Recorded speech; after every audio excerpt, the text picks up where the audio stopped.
So today we will discuss about something that has been really close to my heart, and the thing is that what to do when you're feeling low.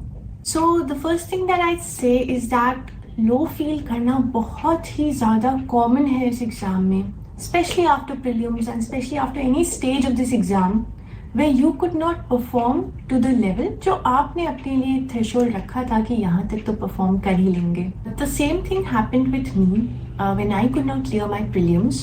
And that was, I think, a major roadblock for me because I got so demotivated, इतना ज़्यादा low feel करने लग गई थी मैं, that I thought there was no happiness in life. So now we'll talk about what to do actually when you're feeling low. So the first thing that I'd say is that take it as an exam. Because बहुत बार ऐसा होता है that हम एक exam को अपनी life के beyond देखने लग जाते हैं and there are so many over glorified stories on the media and on social media that हमें लगने लगता है कि हमारी लाइफ में इस एग्ज़ाम के अलावा कोई और खुशी नहीं है and there is no purpose to our life except for clearing the UPSC exam. So इस एग्ज़ाम को एक एग्ज़ाम की तरह लें. आपकी लाइफ में बहुत सारी चीज़ें हैं, एक ब्रॉड होराइजन से अपनी लाइफ देखें और डेफिनेटली इन ट्रैप्स में ना पड़ें जो ट्रैप्स एक ओवर ग्लोरीफाइड स्टोरीज़ के द्वारा क्रिएट किए जाते हैं जिससे हमें एक रिलेटिव डिप्रिवेशन होने लगता है अपने बारे में और हमें लगने लगता है कि maybe we are failures. But the reality is that कि अगर कोई भी इंसान है जिसने इस एग्ज़ाम को अटेम्प्ट करने की भी हिम्मत की है, so that person is very, very courageous in itself. The second thing that I like to say here is that this is not the end. बहुत बार ऐसा होता है कि लाइफ में हमें लगता है कि एंड आ चुका है and we start quitting. तो लेकिन कई बार ऐसा भी होता है कि वो एंड एक्चुअल में एक बिगिनिंग होता है. तो आप खुद से अपनी लाइफ के एंड्स मत डिसाइड करें. जैसे जैसे लाइफ आती है take it as it is because life is unpredictable and progress is never a straight line. तो अप्स एंड डाउन्स डेफिनेटली सबका हिस्सा है, लेकिन डाउन्स आने का मतलब ये नहीं है that life has come to an end because it is not over until it is over and it is never over.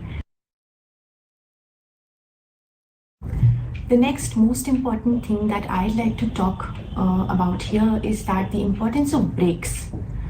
So what happens that when we are very studious or when we have a goal, तो हम जब breaks लेते हैं तो हमें automatically guilty feel होने लगता है. That happened with me a lot and that happens with a lot of people. But the thing is that ऐसे guilty feel करने से it ends up taking a toll on your mental health.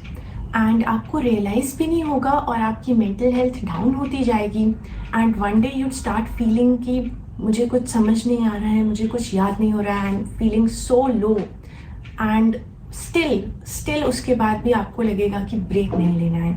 That is a wrong attitude and I change my attitude. I was someone who would never take breaks but I change it.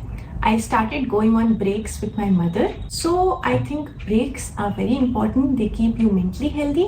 बहुत बार breaks लेने से आप rejuvenate हो जाते हैं और आप एक नए पर्सपेक्टिव से चीज़ों को देख पाते हैं. एक नज़रिया मिल जाता है चीज़ों को समझने का और चीज़ों को देखने का और दिमाग भी खुलता है. तो I think breaks are very important. The last and the most important thing that I say here is that be self-dependent.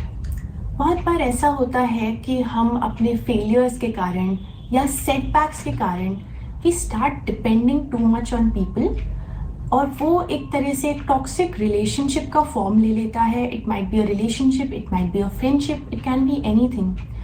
But the major thing that you need to remember here is that आप अपना self worth कभी ना भूलें. And just because एक exam में आप जितना आपने चाहा था उतना परफॉर्म नहीं कर पाए, इसका ये मतलब नहीं है कि आप अपने सेल्फ वर्थ खो देंगे या सेल्फ एस्टीम खो देंगे या आप किसी और को वो मेजरिंग टेप पकड़ा देंगे जिससे आपका सेल्फ वर्थ मेजर होता है. Always keep yourself worth intact and always love yourself, क्योंकि at the end of the day you need to win at life. Always